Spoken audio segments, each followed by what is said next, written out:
ఈ ప్రజా ప్రభుత్వం గౌరవ ముఖ్యమంత్రి రేవంత్ రెడ్డి గారితో ఏర్పడిన తర్వాత ఒక్క రైతన్నలనే కాదు, ఈ తెలంగాణ రాష్ట్రంలో ప్రతి ఒక్కరిని ఆడబిడ్డల విషయంలో కానీ, నిరుద్యోగుల విషయంలో కానీ ప్రతి ఒక్కళ్ళకి అండదండలుగా ఉంటూ అనేక సంక్షేమ కార్యక్రమాలు ఇస్తూ అభివృద్ధి కార్యక్రమాలు చేస్తూ ఈ ప్రభుత్వం ఎలా ముందుకు నడుస్తుందో మీకు తెలిసిందే. రైతుల గురించి ఇంతకుముందే తుమ్మల గారు చాలా వివరంగా చెప్పారు. ఈ పామాయిల్ గురించి కూడా చెప్పారు.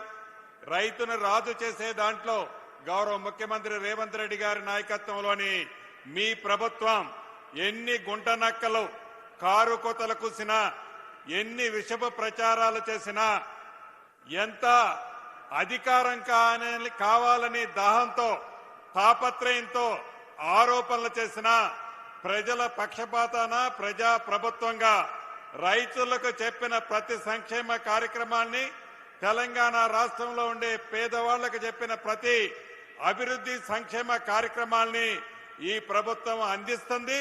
భవిష్యత్తులో కూడా అదే రకంగా అందిస్తుంది.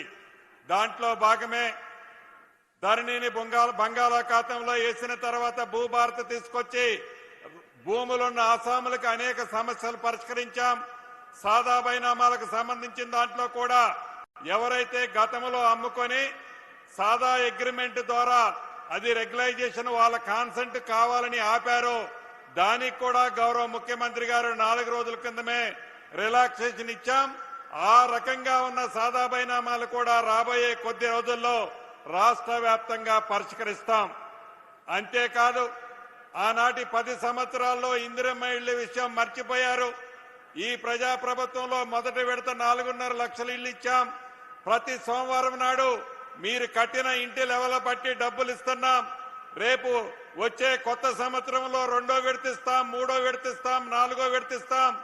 అర్హులైన ప్రతి పేదవాళ్లకి మీ ఇందిరమ్మ ప్రభుత్వంలో ఇందిరమ్మ ఇళ్లు గౌరవ ముఖ్యమంత్రి రేవంత్ రెడ్డి గారి నాయకత్వంలో ప్రతి పేదవాడికి సిద్దిపేటలో పింక్ కలర్ షర్ట్ కట్టుకున్న వేసుకున్న నాయకుడు పేదవాడు అయ్యున్నా కూడా తప్పకుండా వాళ్లకు కూడా ఇందిరమ్మ ఇల్లు ఇచ్చి తీరుతామని ఈ వేదిక ద్వారా రాష్ట్ర ప్రజలందరికీ తెలుపుతూ మరొక్కసారి ఇంత పెద్ద ఎత్తున అద్భుతమైన ఫ్యాక్టరీ కట్టాం. దూరం నుంచి చూస్తే దీని విలువ విశేషం కనిపించదు, కానీ దగ్గర నుంచి చూస్తే చాలా స్పష్టంగా కనిపిస్తుంది.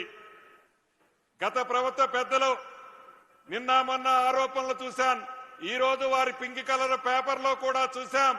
మా టైంలో కట్టిన ఫ్యాక్టరీ అంటారు.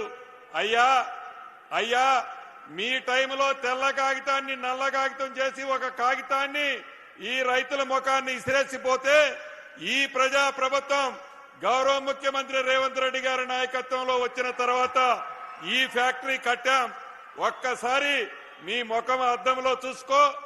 ఇంకా ఒంటి నిండా విషాన్ని నింపుకొని ఇంకా తప్పుడు ప్రచారం చేయడం మానుకోవాలని సూచిస్తూ మరొక్కసారి రాష్ట్రంలో ఉన్న రైతులతో పాటు ఈ కార్యక్రమంలో పాల్పంచుకుంటున్న ప్రతి రైతన్నకి శుభాకాంక్షలు తెలుపుతూ సెలవు తీసుకుంటున్నాను.